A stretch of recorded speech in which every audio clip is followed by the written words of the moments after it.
There was a man sent from God, whose name was John. He came as a witness to testify to the light, so that all might believe through him. He himself was not the light, but he came to testify to the light. This is a story about the birth of a child. His mother named him after that man sent from God. Oh, but his father? His father named him after the country that made the family rich. Picca Bernardone was a fair and beautiful French woman, the daughter of a cloth merchant from Picardy, France. Pietro Bernardone was a dark and hot-blooded Italian cloth merchant from Assisi, Italy. The two met one year at the fair in Champagne, France. When Picca accompanied her father to the fair, and Pietro came seeking new cloth for his shop. Picca caught Pietro's eye. Sparks flew between them. They courted and were wed, and Pietro brought Picca back to his home in Assisi, Italy. Now the fair in Champagne came around again. Pietro packed his bags for the fair, but Picca was staying home. Tears filled Picca's eyes as Pietro finished packing his last bag. "Oh, Pietro, please don't go. The baby won't be born before you return." Pietro turned and looked at his wife. The bulge in her belly was getting bigger every day. For a moment, his resolve wavered.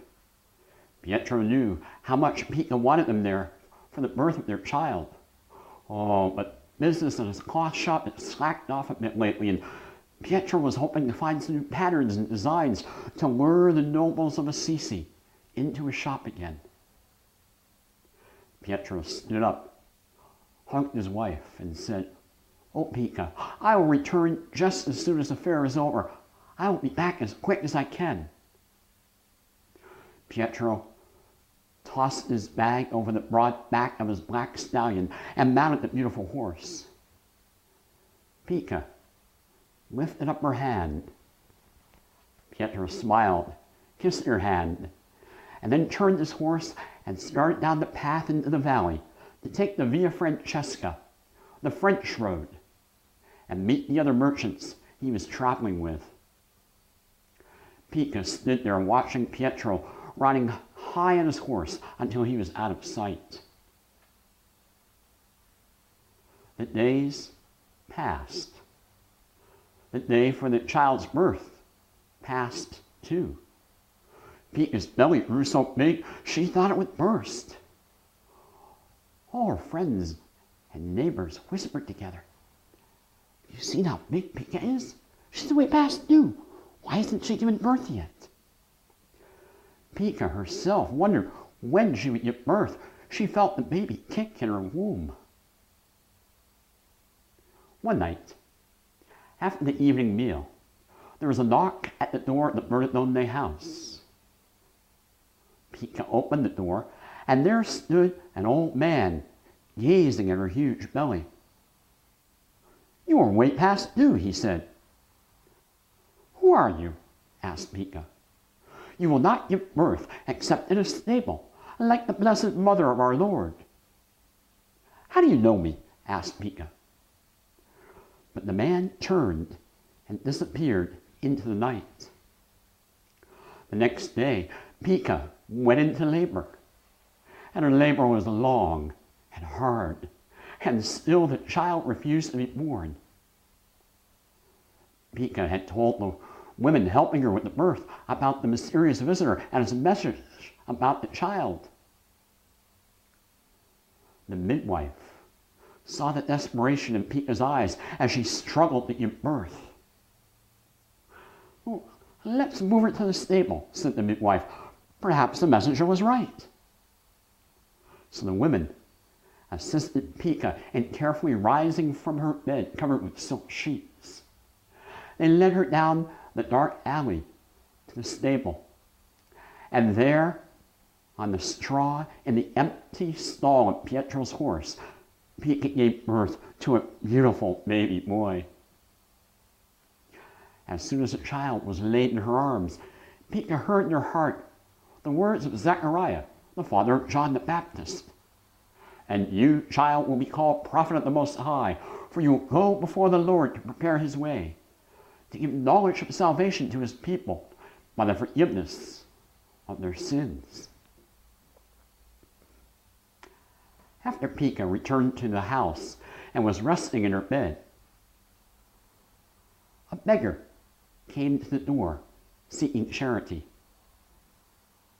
The cook gave the beggar a chicken breast left over from Pekah's dinner. The beggar eagerly devoured the chicken and didn't seem to be satisfied with it. "Well, that's all for you tonight," said the cook. "Now, be gone." Oh, I want no more food," said the beggar. "My eyes hunger to see the child, the baby." "How do you know there's a baby in this house? Please, bring me the boy that I might see him." "How do you know the baby's a boy? Please, bring the child. I must see him." "Wait here," said the cook. And after a little bit, the cook returned with the midwife, who held up the child for the beggar to see.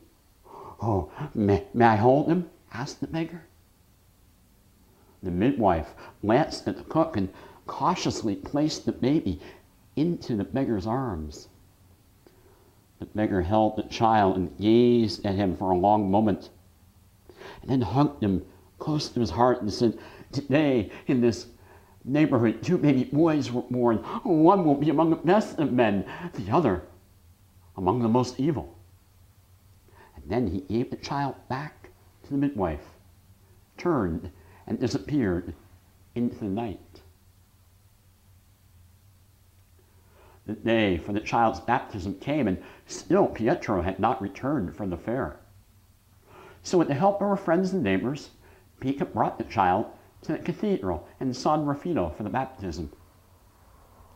As the priest prepared for the sacred rite, Pekah snuggled the baby to her breast, singing a lullaby. She looked up and was startled to see the man who had met at her door the night before she went into labor. "May I hold your child?" he asked. The smile on the man's face dispelled Pekah's fear. She placed the baby in his arms. The man put his hand on the baby's head, blessed him, and then returned him to his mother. "What name will you give this child?" asked the priest. Again, Pekah heard in her heart the words of Zechariah, "And you, child, will be called prophet of the Most High, for you will go before the Lord to prepare his way, to give knowledge of salvation to his people by the forgiveness of their sins. I will name him John, Giovanni, in honor of John the Baptist." After the ceremony, the man who had blessed the child knelt on the step of the altar. And when he arose, there was a miraculous print left in the stone, a print that may be seen there to this very day. And then the man disappeared. A few days later, Pietro returned from the fair, anxious to see his new baby. When Pekah placed the child in his arms, Pietro's face lit up. "Oh, he's a boy.